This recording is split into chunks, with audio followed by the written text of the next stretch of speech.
नमस्कार मित्रों। और हम लेकर के आए हैं बाल मनोविज्ञान व शिक्षा शास्त्र से फिर से मोस्ट 25 प्रश्नों की श्रृंखला। तो प्रिय साथियों, हमारे वीडियो में आप लास्ट तक बने रहें और जो भी साथी हमारे चैनल पे नए हैं वो कृपया चैनल सब्सक्राइब कर लें व बेल भी बजा दें, जिससे आप लोगों को अगले वीडियो का नोटिफिकेशन समय पर मिलता रहे। तो आइए शुरू करते हैं। पहला प्रश्न, कार्य को आरंभ करने, जारी रखने और नियमित करने की प्रक्रिया है। बताएंगे प्रेरणा, संवेदना, सीखना या फिर प्रत्यक्षीकरण। तो इसका राइट आंसर हो जाएगा साथियों, जो कार्य को आरंभ करने और जारी रखने, यानी ऑप्शन ए राइट आंसर हो जाएगा, यानी प्रेरणा। तो प्रेरणा इसका राइट आंसर हो जाएगा। नेक्स्ट प्रश्न देखेंगे, आरटीई एक्ट 2009 के अनुसार शिक्षक हेतु प्रति सप्ताह कार्य करने के घंटे हैं। बताएंगे, यानी ए होगा, बी होगा, सी होगा या फिर डी होगा, यानी 40 घंटे, 42 घंटे, 45 घंटे या फिर 48 घंटे। तो इसका राइट आंसर हो जाएगा साथियों ऑप्शन सी, 45 घंटे सप्ताह के घंटे माने जाते हैं कार्य करने के। नेक्स्ट प्रश्न देखेंगे, शिशु के प्रति सहानुभूति एवं प्यार दुलार से किस संवेग की उत्पत्ति होती है। यानी ए होगा, बी होगा, सी होगा या फिर डी होगा, यानी कौन सा ऑप्शन सही होगा। यानी क्रोध, भय, अनुराग या फिर आक्रामकता। तो इसका राइट आंसर हो जाएगा ऑप्शन सी, यानी अनुराग। अनुराग उत्पन्न होता है साथियों। नेक्स्ट प्रश्न देखेंगे, गेस्टाल्ट मनोविज्ञान की आधारशिला किसने रखी थी। यानी ए होगा, बी होगा, सी होगा या फिर डी होगा, यानी कॉलन ने या मैक्स वर्दीमन ने या फिर एडलन ने या फिर कर्ट लेविन ने। तो इसका राइट आंसर हो जाएगा ऑप्शन बी, यानी मैक्स वर्दीमन ने इसकी आधारशिला रखी थी। नेक्स्ट प्रश्न देखेंगे, कोहलबर्ग के अनुसार किस अवस्था में नैतिकता बाह्य कारकों द्वारा निर्धारित होती है। यानी पूर्व पारंपरिक अवस्था या फिर पारंपरिक अवस्था या पश्च पारंपरिक अवस्था या आत्मक अवस्था। तो इसका राइट आंसर हो जाएगा ऑप्शन ए, पूर्व पारंपरिक अवस्था इसका राइट आंसर हो जाएगा। नेक्स्ट प्रश्न देखेंगे, सर्वाधिक उपयुक्त जीवित रहता है का सिद्धांत है। यानी लेमार्क का, हैरिसन का या फिर डार्विन का या फिर कैटल का। तो इसका राइट आंसर हो जाएगा साथियों ऑप्शन सी, यानी यह कथन डार्विन का सिद्धांत है, यानी सर्वाधिक उपयुक्त जीवित रहता है डार्विन के अनुसार। और अच्छे प्रश्नों की श्रृंखला है साथियों टेट व सुपर टेट की दृष्टि से, और हमारे वीडियो को आप जरूर शेयर करिए, किया करें अपने साथियों को। तो नेक्स्ट प्रश्न देखते हैं, मुझे नवजात शिशु दे दो, मैं उसे डॉक्टर, वकील, चोर या जो चाहूं बना सकता हूं। किस व्यवहारवादी ने ये कहा था। यानी फ्रीमैन ने, न्यूमैन ने, वाटसन ने या फिर थॉर्नडाइक ने। तो साथियों इसका राइट आंसर हो जाएगा ऑप्शन सी, यह कथन वाटसन का है और ये कई बार परीक्षा में पूछा भी जा चुका है, इसलिए ये इंपोर्टेंट कथन है। नेक्स्ट प्रश्न देखेंगे, दूसरे वर्ष के अंत तक शिशु का शब्द भंडार हो जाता है। यानी 100 शब्द या फिर 60 शब्द या फिर 50 शब्द या फिर 10 शब्द। तो इसका राइट आंसर हो जाएगा ऑप्शन ए, 100 शब्दों का भंडार उसके पास हो जाता है, यानी दूसरे वर्ष तक बच्चे के अंत में। तो राइट आंसर होगा ए।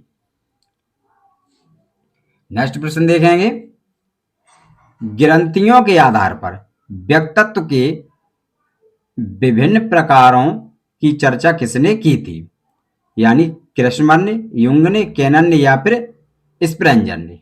तो साथियों यह एक विवादित प्रश्न रहा था जो 2017 के टेट की परीक्षा में कोर्ट द्वारा दोनों को रखा गया था, लेकिन ये 2021 में इसे कैनन ही सही माना गया है। नेक्स्ट प्रश्न देखेंगे, निम्न में से कौन सा अंतर्दृष्टि द्वारा सीखने की व्याख्या करता है। यानी मनोविश्लेषणवाद, व्यवहारवाद, संबंधवाद या फिर गेस्टाल्ट वाद। तो इसका राइट आंसर हो जाएगा साथियों ऑप्शन डी, गेस्टाल्टवाद, जो कि अंतर्दृष्टि का सिद्धांत गेस्टाल्टवादियों के द्वारा यह दिया गया था। नेक्स्ट प्रश्न देखेंगे। पियाजे के अनुसार मूर्त संक्रियात्मक अवस्था का समय काल है, यानी 2 से 7 वर्ष, या 7 से 11 वर्ष, या फिर 11 से 15 वर्ष, या 15 से 18 वर्ष। तो इसका राइट आंसर हो जाएगा ऑप्शन बी, यानी 7 से 11 वर्ष की अवस्था को मूर्त संक्रियात्मक अवस्था कहा जाता है। नेक्स्ट प्रश्न देखेंगे। शिक्षा मनोविज्ञान के प्रमुख तत्व हैं, यानी शिक्षार्थी, या फिर सीखने की प्रक्रिया, या फिर अध्यापक, या उपयुक्त में सभी।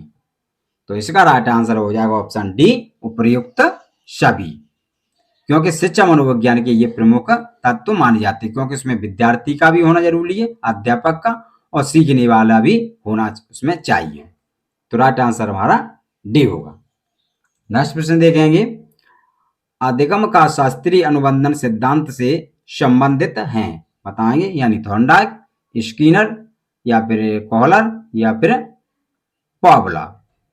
तो साथियों इसका राइट आंसर हो जाएगा ऑप्शन डी, पॉवलव।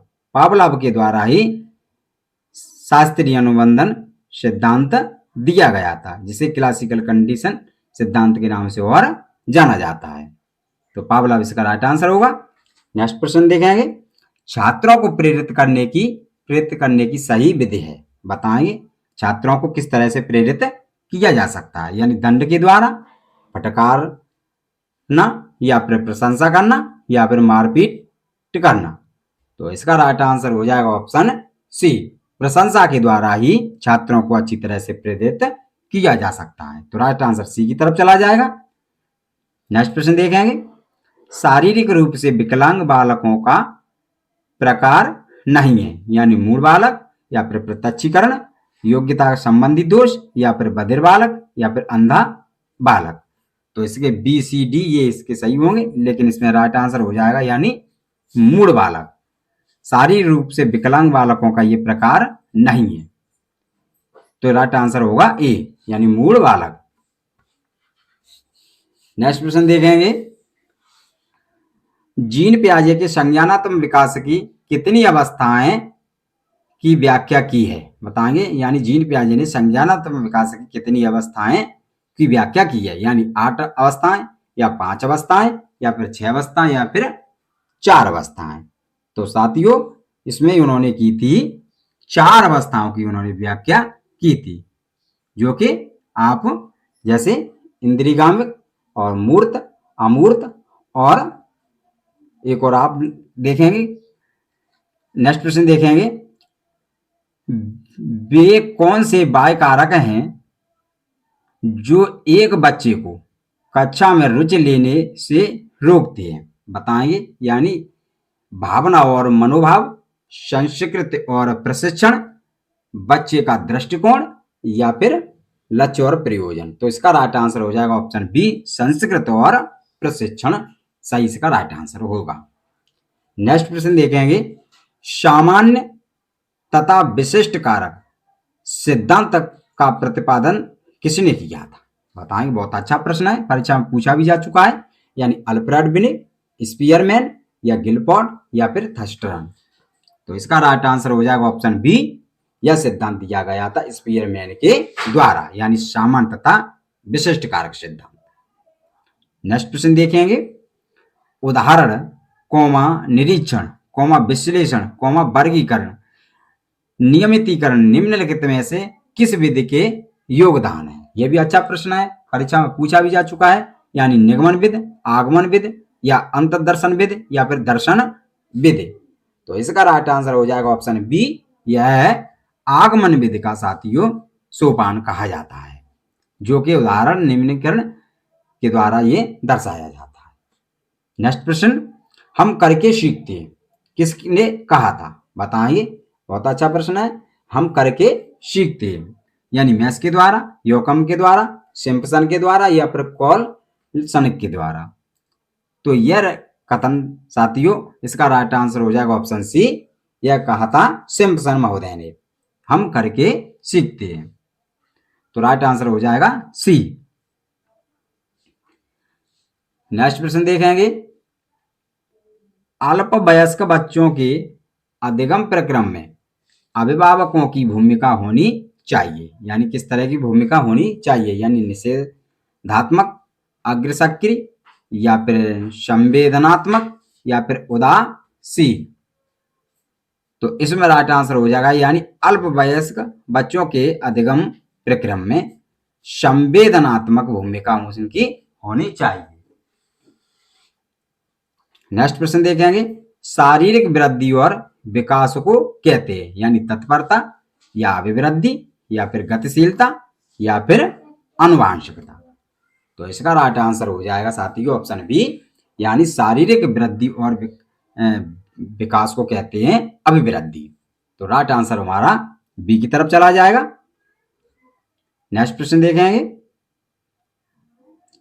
बालक की प्रथम पाठशाला है, बताएंगे बालक की प्रथम पाठशाला कौन है, यानी परिवार, या समाज, गांव, या फिर विद्यालय। तो पाठशाला साथियों, प्रथम पाठशाला परिवार है और प्रथम गुरु उसकी बालक की मां होती है। तो इसमें पाठशाला पूछा गया है, तो पाठशाला में यानी राइट आंसर हो जाएगा परिवार। नेक्स्ट प्रश्न देखेंगे, शिशु का अधिकांश व्यवहार आधारित होता है, बताएंगे क्या किस पर होता है, यानी मूल प्रवृत्ति पर, या नैतिकता पर, या फिर वास्तविकता पर, या फिर ध्यान पर। तो इसका राइट आंसर हो जाएगा साथियों ऑप्शन ए, यानी मूल प्रवृत्ति पर उसका अधिकांश व्यवहार आधारित होता है, क्योंकि इसमें वह मूल प्रवृत्ति पर सारी क्रियाएं करता है। तो राइट आंसर होगा ए।